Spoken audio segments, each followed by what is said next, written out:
Hola hermanos, Dios les bendiga, nos da gusto que tomen este tiempo para recibir las enseñanzas a través del Ministerio Restaurados por Dios para los matrimonios.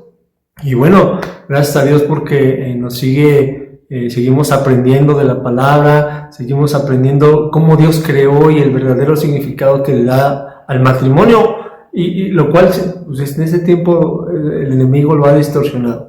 Continuamos con nuestra serie que tiene como título el verdadero significado del matrimonio.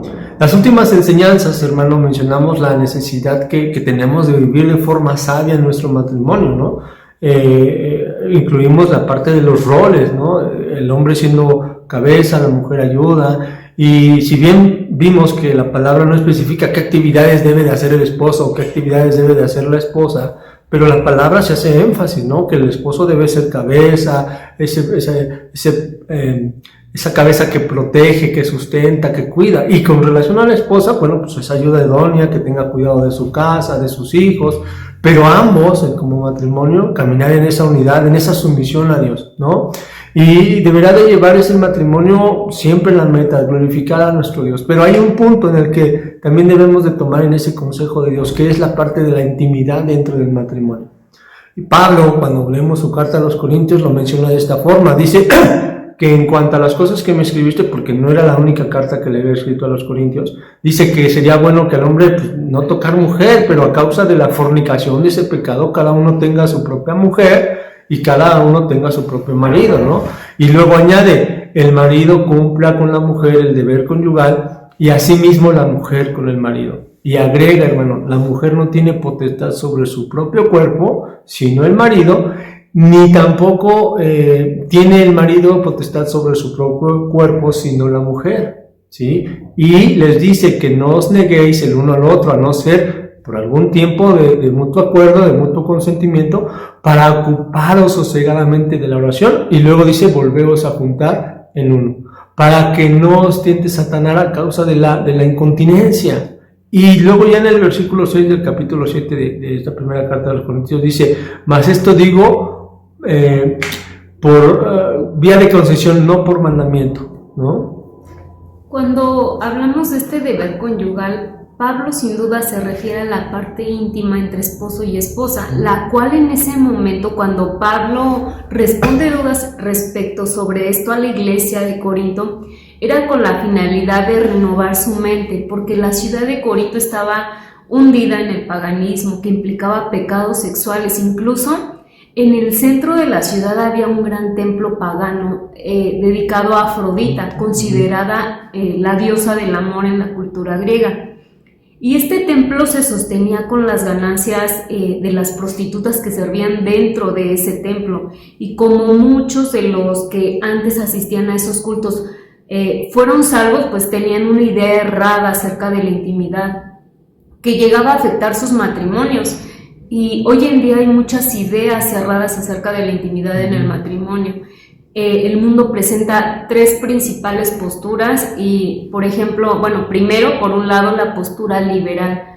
Dice que el sexo es un apetito natural del género humano, comparándolo como comer, dormir, y por tanto es algo bueno y natural. En consecuencia, debemos sentirnos libres de satisfacer ese apetito, pues cada vez que surja la necesidad, sin que haya razón alguna para no probar distintas variedades o buscar activamente nuevas formas de satisfacer ese apetito. Por tanto, esta forma de pensar ve la parte íntima como una necesidad que se tiene que satisfacer y no hay límites. La segunda postura es que hay quien se va al otro extremo, diciendo que como es parte de la naturaleza física, que solo satisface el apetito de la carne y no tiene nada que ver con lo espiritual, y por ello lo ven como algo malo, denigrante y sucio, y que solo es para dar continuidad a la raza humana. Lo ven como un mal necesario, se puede decir. Y mira, también hay otro pensamiento que lo ve como una expresión o una manifestación personal, ¿no? Una manera de ser o de encontrarse uno mismo. Y no se limita solo al matrimonio, sino al ser un deseo propio, tiene que ser libre, voluntario, como sea, con quien sea y de la forma como sea. ¿no? Estas tres posturas, hermanos, solo muestran el corazón de la naturaleza caída, que anida, en este caso, la intimidad del sexo por motivos egoístas. Pero, gracias a Dios por su palabra, porque nos muestra el verdadero significado en cuanto a la sexualidad del hombre y la mujer en el matrimonio. Mira, en primer lugar, lo muestra, sí, como una parte de la carne, esa parte, como parte del diseño de nuestro Dios entre de hombres y mujeres, pero debe de ser visto como una necesidad que tenemos, no de comer o de dormir, ¿no? Así también el impulso sexual tiene solo que ver no tiene solo que ver con lo físico, sino también con lo espiritual, que Dios menciona que afecta a nuestro interior. Y hay que recordar que el pecado, en primer lugar, pues es un problema de voluntad, porque cuando se presenta tú decides hacerlo o no, y cuando es una tentación decides caer. Dijo Santiago en su carta en el capítulo 1:13, cuando alguno es tentado, no diga que es tentado de parte de Dios, porque Dios no puede ser tentado por el mal, ni Él tienta a nadie. En el 14 dice, sino que cada uno es tentado cuando de su propia concupiscencia es atraído y seducido. Entonces la concupiscencia, después que ha concebido, da luz al pecado, y el pecado, siendo consumado, da luz a la muerte. Y ahora, en el mundo en que vivimos, pues se ha distorsionado tanto la sexualidad, reduciéndolo solo a un sentimiento de pasión y deseo. Pero al leer las palabras del apóstol Pablo, que dirige hacia hombres y mujeres cristianos que deben de cumplir con el deber conyugal, está limitando la relación sexual solo dentro del matrimonio, entre hombre y mujer, y no lo menciona como un sentimiento de pasión y deseo, sino una entrega generosa de uno mismo en el ámbito de una vida compartida entre el matrimonio, entre un hombre y una mujer. En el libro del Génesis, capítulo 1, verso 31, nos dice que fue bueno, ¿no? La sexualidad es parte de la creación de Dios desde el principio, que creó la pareja para mutuo disfrute. Mira, en Proverbios 5, del 15 al 23, en la versión lenguaje sencillo, lo dice de esta forma, dice, si quieren disfrutar el amor, disfrútalo con tu esposa, guarda tu amor solo para ella, no se lo des a ninguna otra. No compartas con nadie el gozo de tu matrimonio. Hace tiempo hubo una carrera en la Ciudad de México en la que su eslogan era "El amor es amor". Y este argumento da la idea de que si dos personas se aman, entonces ¿quiénes somos los demás para juzgarlos? Y por tanto, si dos hombres se aman, que se amen, si el matrimonio es la expresión del amor. Y luego, ¿por qué no puede encontrar matrimonio varias personas? Y si varias personas pueden encontrar matrimonio, bueno, más bien, y si varias personas pueden encontrar matrimonio, ¿quién iba a decir que los niños no debían casarse? Y si se puede permitir que los niños contraigan matrimonio, ¿por qué no los animales? Y lo más sorprendente, hermano, es que esta forma de pensar que acabo de mencionar, que se hace una cadena, hace tiempo lo dijo un juez de Texas en Estados Unidos, y hoy es una realidad en países como Canadá, de Europa y ahora México. Mira, sin embargo, nuestro Dios creador del matrimonio nos muestra cómo debe de ser y lo que este conlleva, ¿no? En este caso, el deber conyugal entre esposo y esposa. Hebreos capítulo 13, verso 4, la versión lenguaje sencillo, dice que todos deben considerar el matrimonio como algo muy valioso, ¿no? El esposo y la esposa deben ser fieles el uno al otro, porque Dios castigará a los que tengan relaciones sexuales prohibidas y sean infieles en el matrimonio, ¿no? El llamado en esta parte a la fidelidad que Dios hace en el matrimonio, en todos los sentidos, incluye la parte sexual, ¿no?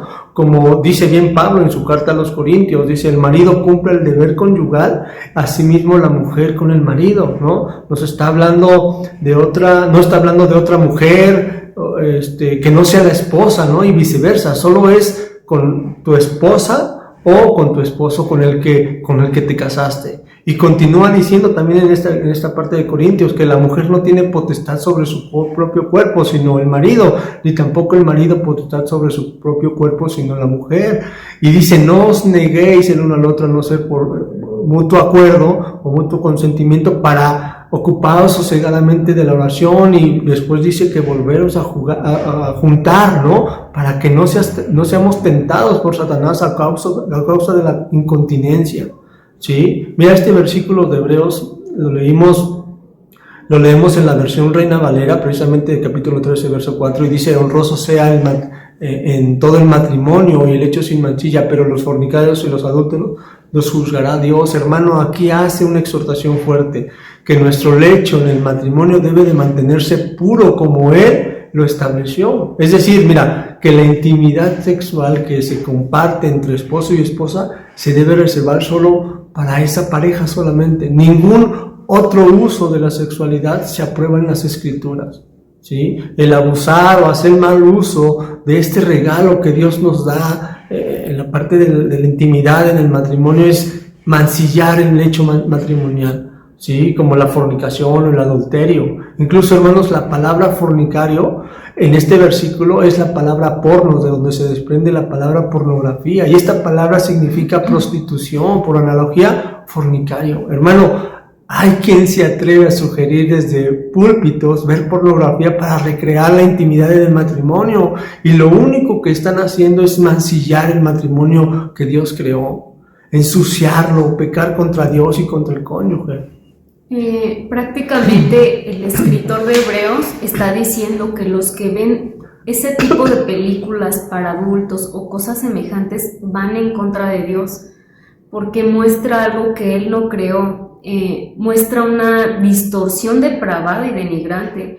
Por tanto, los que practican esos pecados viendo este tipo de cosas, pues Dios los juzgará. Y esta palabra juzgar en el original griego significa condenar, dar juicio en contra. Da la idea en la parte judicial de que el juez te condena por ser culpable. Por tanto, se sugiere que eres acreedor a un castigo. Y todos aquellos que practican estos pecados por obra o pensamiento, si no se arrepienten, Dios los condenará, ya que Él dice: ¿no sabéis que los injustos no heredarán el reino de Dios? No erréis, ni los fornicarios, ni los idólatras, ni los adúlteros, ni los afeminados, ni los que se echan con varón, etcétera, heredarán el reino de Dios. Sí, pero en cuanto a los hijos de Dios, Dios nos dice: honroso sea en todo el matrimonio y el hecho sin mantilla. Esta palabra honroso, hermano, significa valioso, preciosísimo, de valor, ¿no? Ya se alusiona a algo sagrado que merece un profundo respeto, ¿no? La palabra griega que se utiliza es kalos o kalos, ¿no? Y hace alusión a algo bueno, hermoso, algo mejor, algo sagrado. Ahora, por otro lado tenemos el vocablo lecho, ¿no? El lecho que se refiere es a la cama de los recién casados después de la boda, ¿no? Por lo general, la percepción de ese vocablo, lecho, se refería a un lugar donde pues, precisamente se acuestan las personas, ¿no? Y la palabra mancillar hace alusión a mancha o suciedad, pero no a una mancha o suciedad de cualquier tipo, ¿no? Sino una de la parte moral, ¿no? Y este vocablo es definido como mancha moral o perjuicio en la honra o el honor de una persona, en una familia o un linaje. Si parafraseamos este versículo de Hebreos, diría de esta forma: el matrimonio es algo bueno y sagrado, ¿no? Por lo tanto, no lo ensucies moralmente. El matrimonio cristiano no ha de ensuciar su intimidad con lo que el mundo ofrece para pervertirlo. Sino que, como ya lo mencionamos, ha de ser una entrega generosa de uno mismo en el ámbito de una vida compartida dentro del matrimonio entre un hombre y una mujer. Y hay que mencionar que la palabra de Dios no solo permite relaciones sexuales únicamente dentro del matrimonio, sino que de hecho lo convierte en una ordenanza durante la vida matrimonial. Y lo vemos en las palabras de Pablo a la iglesia de Corinto, en 1 de Corintios 7:3, el cual pues ya lo leímos. También en la palabra de Dios podemos encontrar una exhortación a los maridos de satisfacerse en intimidad con su esposa, en sublime éxtasis amoroso. En Proverbios 5:19, que también ya leímos, incluso en esta parte Dios manda Y, por ejemplo, Dios manda en Deuteronomio 24:5, dice que cuando alguno fuere recién casado, no saldrá a la guerra, ni en ninguna cosa se le ocupará. Dice que libre estará en su casa por 1 año para alegrar a la mujer que tomó. Por otro lado, en Cantar de los Cantares, es la Sulamita la que busca, inicia y persevera su relación amorosa. En el cántico de Cantar de los Cantares, en el capítulo 5, del 10 al 16, proclama sin vergüenza la atracción física que siente por su amado, diciendo: su cuerpo como claro marfil, cubierto de zafiros. Y ahí el original es sumamente amoroso, dando lugar de que nada de lo que tiene lugar en el hecho conyugal es tímido, vergonzoso, mecánico o sucio, cuando los pensamientos del mundo e ideas pues no han tenido nada que ver. Y mira, así también nuestro Dios a través de su palabra nos muestra la intimidad en el matrimonio como un acto de unión, ¿no? ¿Por qué? Porque no solo es cumplir un deber, ¿no?, sino que el matrimonio ha de ser por sí una unión de 2 personas, ¿no? Las relaciones íntimas entre los dos se eleva a una unión más profunda, porque se da en el ámbito de lo espiritual también, ¿no? Será como una sola carne, dice la Escritura. Hermanos, cuando la entrega en el matrimonio abarca toda posible esfera de la vida en común, la relación íntima, el sexo, es una forma igual de mantenerla profundizada en el transcurso de los años, esa relación. En el Antiguo Testamento era frecuente las ceremonias de renovación del pacto, ¿no?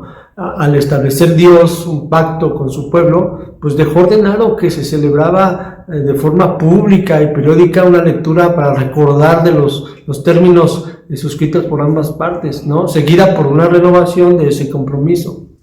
Esa era una cuestión crucial para el mantenimiento de la vida de fe en ese pueblo, ¿no? Lo mismo ocurre en el pacto matrimonial. Cuando nos casamos hacemos solemnes votos, como ya lo vimos. En la Biblia lo califica como un pacto de compañerismo, ¿no? Lo vemos en Proverbios 2:17, pero el día de nuestra boda es la plenitud y nuestros corazones rebosan de gozo, ¿no? ¿Cuántos se gozan de haberse casado? Bueno, yo sí. Pero a medida de que pase el tiempo se hace necesario, bueno, pues avivar el fuego del corazón y renovar ese compromiso inicial.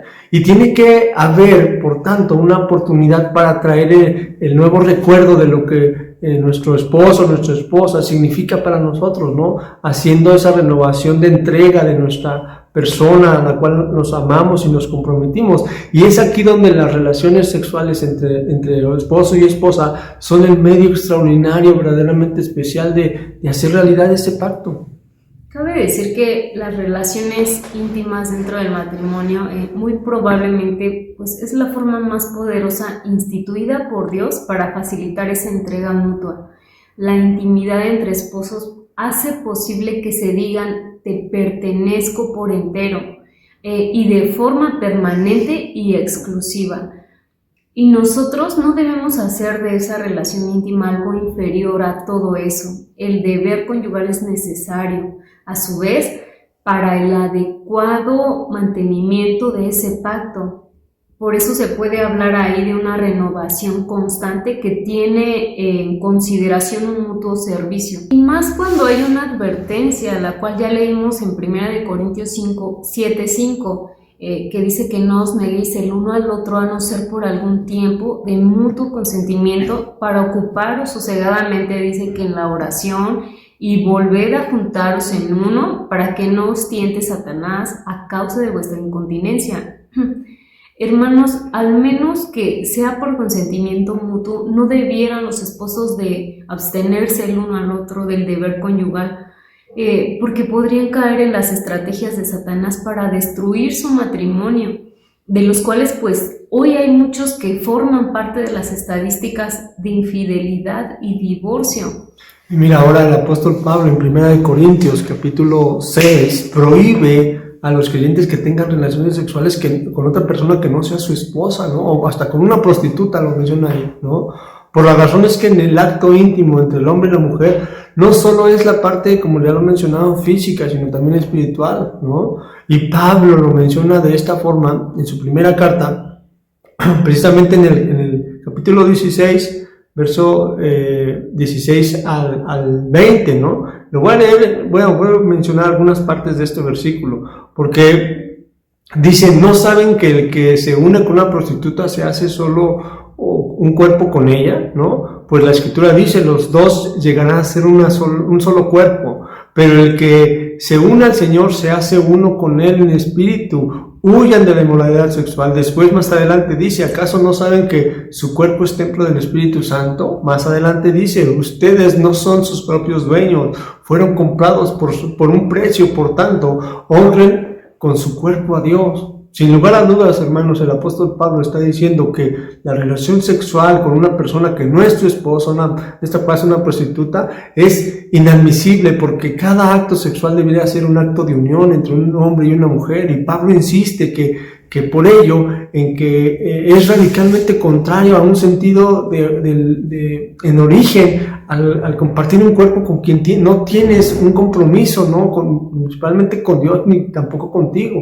Y Pablo lo que está diciendo es que una ramera en este caso y Cristo son completamente contrarios, también lo que son la carne y el espíritu. Por tanto, el que es uno con una ramera no puede ser uno con Cristo, cuya unidad es pura y espiritual. Y nuestras acciones deben de regirse por el hecho de que estamos unidos al Señor. Por ello, el esposo y la esposa cristianos, al cumplir con el deber conyugal, actúan en fidelidad, teniendo un lecho sin mancilla, mostrando de esta forma que son uno y a la vez unidos a Cristo. Y ahora también la palabra de Dios muestra el deber conyugal como razón de compromiso, es decir, que es una obligación contraída desde el momento en que manifestamos por medio de nuestros votos el que ya nos pertenecemos el uno al otro. Por tanto, tenemos el deber el uno al otro a cumplir ese deber conyugal ante Dios y ante nuestro cónyuge. Porque como ya lo leímos, Pablo le dice a los corintios en primera de Corintios 7:3 que el marido cumpla con la mujer el deber conyugal y asimismo la mujer con el marido. En el 4 dice que la mujer no tiene potestad sobre su propio cuerpo sino el marido, ni tampoco tiene el marido potestad sobre su propio cuerpo sino la mujer. Y hermanos, Dios no aconseja la abstinencia sexual por el hecho de considerar algo sin valor, más bien por tener el deber conyugal en alta estima. Es que el pacto entre cónyuges trae un compromiso entre ambos delante de Dios que nos guarda de caer en pecado. Y mira, esto Pablo en su primera carta a los Corintios, verso del capítulo 7, en el 1, dice que en cuanto a las cosas que me escribiste, ya lo mencionamos, dice que bueno le sería al hombre no tocar mujer, y añade, pero a causa de la fornicación cada uno tenga su propia mujer y cada uno tenga su propio marido. Si la intimidad entre cónyuges ha sido instituida por Dios para un compromiso de por vida, una mutua entrega, no debería sorprendernos que el deber conyugal nos haga estar conectados de un modo más profundo con la otra persona, con nuestra esposa, nuestro esposo. Para cambiar de pensamiento y de conducta, dentro del deber conyugal es necesario renovar nuestra mente, ya lo mencionamos, pero también la comunicación, hermano, a fin de que ambos en el matrimonio podamos expresar nuestras inquietudes, las preferencias, que nos lleve dentro de lo que Dios nos ha dado y bajo sus límites a disfrutarnos el uno al otro, ¿no? ¿Y qué pasa con las personas cristianas que no se han casado por diferentes razones? Bueno, practicar la castidad sin duda va a ser algo difícil, ya que Pablo lo menciona en 1 Corintios 7 del 1 al 2, dice que bueno le sería al hombre no tocar mujer, pero a causa de las fornicaciones cada uno tenga su propia mujer y cada uno tenga su propio marido. Y dice más adelante, quisiera más bien que todos los hombres fuesen como yo, pero cada uno tiene su propio don de Dios. Y también dice, digo pues a los solteros y a las viudas, que bueno les fuera quedarse como yo, pero si no tienen don de continencia, cásense, pues mejor es casarse que estarse quemando. Y hermanos, si ustedes no tienen el don de continencia, cásense, salgan con gente de entre su pueblo, como lo mencionamos en clases pasadas, viendo una relación principalmente de amistad, y en la medida en que se conocen si verdaderamente es creyente, si teme a Dios, si hay carácter de Cristo en él, pues Dios les confirmará si es la persona indicada. Y ahora, para los que sí tienen ese don de continencia, ciertamente su relación íntima es con Dios, con Cristo, porque lo cierto es que el sexo no puede ocupar el vacío que tratamos de llenar con las relaciones amorosas, sino será Cristo quien lo llene. Únicamente conocer a Cristo personalmente podrá colmar el vacío creado por el pecado para una relación nueva y duradera. Pero eso no significa que tengamos que esperar para experimentarlo. La Biblia nos dice que nuestra relación presente con Cristo no va a ser solo racional, sino asimismo de amor, en Romanos 5:5, en Efesios 3:7, y eso es algo ya a nuestro alcance a través de la oración. Y mira, para andar en ese camino, como ya lo mencionamos también en las clases pasadas, las personas solteras necesitan una comunidad a la cual pertenecer, ¿no?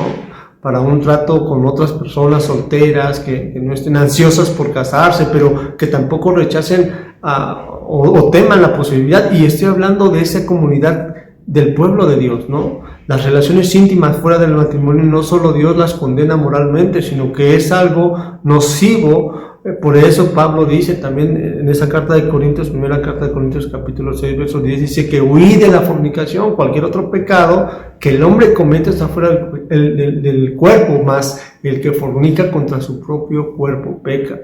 ¿Sí? Y luego añade, dice, o ignoráis que vuestro cuerpo es templo del Espíritu Santo, como ya lo mencioné. Y luego dice, porque habéis sido comprados por precio, glorificad pues a Dios en vuestro cuerpo y vuestro espíritu, los cuales son de Dios. Mira, en este sentido, hermanos, debes orar si es Dios quien te da el don de continencia o es tu carne que no quiere comprometerse. O en su caso, ¿no? Si tú quieres casarte y aún no encuentras a la persona adecuada, pues ora a Dios a fin de que sea Él guiándote, mostrándote cuál es la voluntad para tu vida. ¿Sí? Si es casarte, pues a su tiempo te enviará a la persona adecuada, ¿no? Y mientras esperas, pues yo te animo a persistir en el carácter de Cristo formado en tu vida. Finalmente, hermanos, las relaciones íntimas dentro del matrimonio son realmente algo maravilloso y totalmente extraordinario, ¿no? Principalmente porque Dios la respalda en el matrimonio. Ese es el marco de la bendición, ¿no? Es en la intimidad que podemos encontrar entre esposo y esposa un gozo espontáneo y de agradecida alabanza a Dios quien fue el que lo creó. Bueno, hermanos, hasta aquí esta enseñanza. Damos gracias que te tomas el tiempo. Medita los versículos que mencionamos, repetimos varios, ¿no? Estúdialos y ora a Dios a fin de que te guíe como matrimonio, a los solteros también, para que nuestras vidas sean un reflejo de servicio y de honra a nuestro Dios, ¿no? Pero a la vez, como matrimonio, podemos vivir una vida en unidad para glorificar a nuestro Dios y de bendición a nuestra familia. Si Dios permite, pues nos vemos la siguiente enseñanza. Dios les bendiga, hermanos. Dios les bendiga, hermanos.